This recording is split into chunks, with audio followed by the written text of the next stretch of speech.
Որքան մոտենում է համապետական ընտրությունների օրը, այնքան ավելի ու ավելի անհեթեթ են դառնում իշխանությունների, ավելի ճիշտ կառավարության ղեկավարի մանիպուլյացիոն հայտարարությունները, ինչպես նաև չհաշվարկված անհեռատես նախաձեռնությունները ապագա պոտենցիալ ընտրողներին համոզելու, որ իրենք են Հայաստանի ամենաարդյունավետ կառավարիչները, որ պետությունը բացարձակ ոչինչ չի խնայում եւ առավել քան երբևէ անձնվիրաբար հոգ է տանում Հայաստանի Հանրապետության քաղաքացիների բարեկեցության մասին։ Օրերս Նիկոլ Փաշինյանը փորձում էր քաղաքացիներին համոզել, թե Հայաստանի Հանրապետության ոչ մի ընտանիք իր բարեկեցության վրա այնքան չի ծախսում եւ չի կարող ծախսել, որքան այդ նույն ընտանիքի բարեկեցության համար ծախսում է պետական ու համայնքային բյուջեներից, եւ որ Հայաստանի Հանրապետության յուրաքանչյուր քաղաքացու վճարած ամեն 1 դրամ հարկը նրան տասնապատիկ անգամ ավել վերադարձվում է։ Հայաստանի Հանրապետության ոչ մի բացարձակապես ոչ մի ընտանիք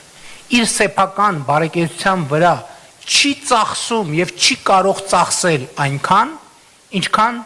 այդ նույն ընտանիքի բարեկեցության համար ծախսում է Հայաստանի Հանրապետության պետական բյուջեն եւ համայնքային բյուջեները։ Բացառված է, չկա այդպիսի մի եզակի օրինակ Հայաստանի Հանրապետությունում, Հայաստանի Հանրապետության յուրաքանչյուր քաղաքացու յուրաքանչյուր վճարած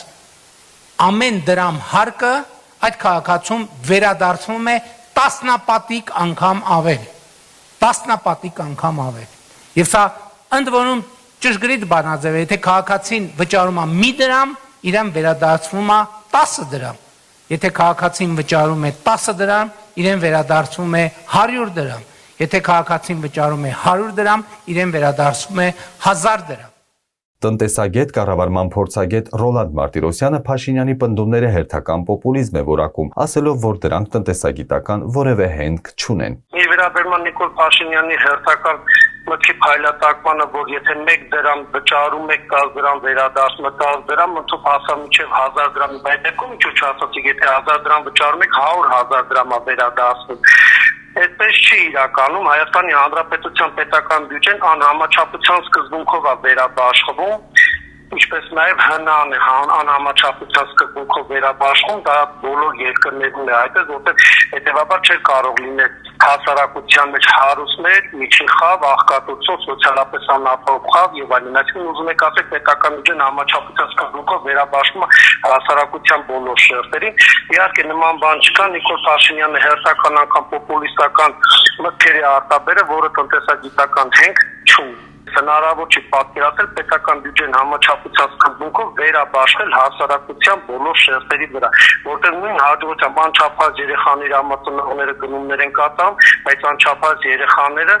պետական բյուջեից միանվագ անչափահասության վճար չեն ստանում։ Թոշակառուները նույնպես համեստ գնումներ են անում, ելնելով իրենց թոշակի ծավալից եւ ստանում են ցածր թոշակ։ Հետեւաբար Նիկոլ Փաշինյանը եւ իր իշխանությունը ստանալով բարձր աշխատավարձ պարգև վճարներ գործողներ օգտվելով իշխանական ընձեռված բոլոր ռեսուրսներից եւ հնարավորություններից, այո, նույն սկզբունքն է գալիս վերը նշվածից, որ պետական բյուջեն հնարավոր չի պատկերացնել համաչափության սկզբունքով վերաբաշխել, առավել եւս 1 դրամ վճարելով 10 դրամ վերադարձում։ Նման բան չի կարող։ Իդեպ Մեծեհաբը հետաքրքրվել է նաև սովորական անցորդներից։ Զգում են արդյոք նրանք պետական ու համայնքային բյուջեներից կառավարության համայնքների մեծահոգաբար արված աջակցությունը իրենց ընտանեկան բարեկեցության համար։ Դուք չեք զգում այդ աջակցությունը, ինչպես Փաշինյանն է հայտարարում։ Դե որոշ չափով կարելի է զգալ, եթե 60 եւ ավել են, ավելի շուտ 65-ից ավել, որ մարդիկ փորձում են դա հասկանալ, բայց մնացածում դեռ ոչ։ Ոչ, ես այդ մարդու հետ ոչ մի հարցում համաձայն չեմ։ Դուք ուղղակի ասել է երևի։ Համաձայն չեք։ Հա, համաձայն չեմ։ Իրական փոփոխություն չկա ձեր ընտանիքի։ Չէ, նույնն է։ Ասենք աշխատավարձները բարձրացել է կամ թոշակը, բայց գները ավելի եռապատիկ ավելացել է, էլի, քան թե աշխատավարձը։ Ասենք 10,000 ավելացան, բայց 30,000 ամենակիչն եմ ասում, որ ավել է էլի գալիս։ Ավելավար չավելացնի գինը մնա նույնը, քան թե այդ ավելացումն անում է։ Ես սպասում եմ լավ օգեգի։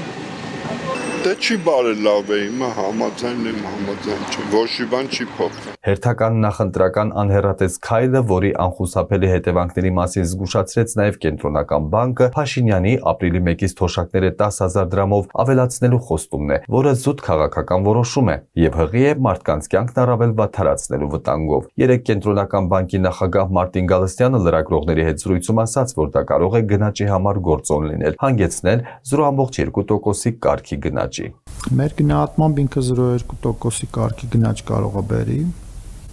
որը 0.1-0.2 նայած էլի ոնց է չափում, բայց մինչև տարեվերջ է։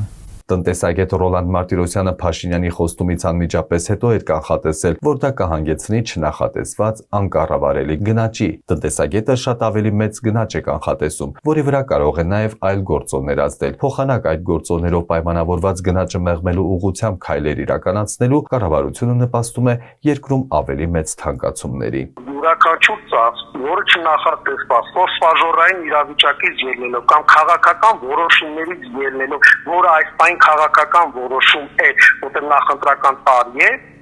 այդ 10,000 դրամ բարձրացնելը, այո, բացասական է անդրադառնալու ապրանքների եւ ծառայությունների գների վրա։ Դա քննարկման ենթակա չի, դա պարզ տրամաբանություն է։ Ինչ վերաբերում է Կենտրոնական բանկը, որ հայտարարել 0.1-0.2%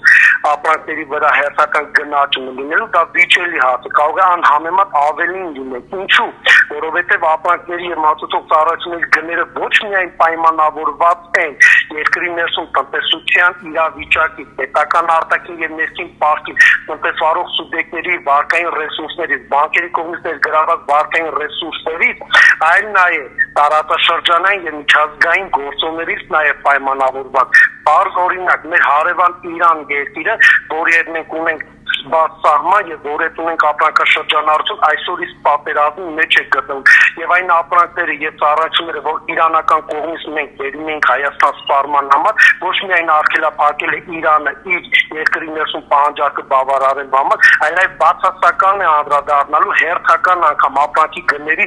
աճի վրա։ Հետեւաբար 0.1-0.2% դա վիճելի է, անհամեմատ ավելին է լինելու գնաճը։ Եվ դա ոչ միայն պայմանավորված է 10,000 դրամ, որը միայն ապրիլի 1-ից 2027 թվականի հունվարի 1-ը շուրջ 80 միլիարդ դոլար լրացուցիչ բեռ է լինելու պետական բյուջեի վրա,